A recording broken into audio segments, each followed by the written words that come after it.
जिए साईं जीएम सैयद जंहिं असांखे तव्हांखे ऐं सॼी सिंधी क़ौम खे जीअण सेखारियो।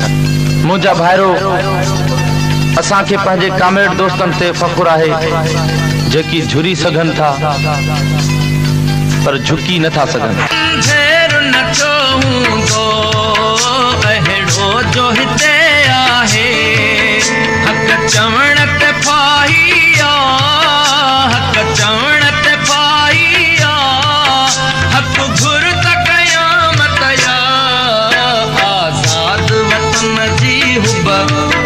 महकूम जी हसरत या आज़ाद वतन जी हुब, महकूम जी हसरत हिकु मान चवा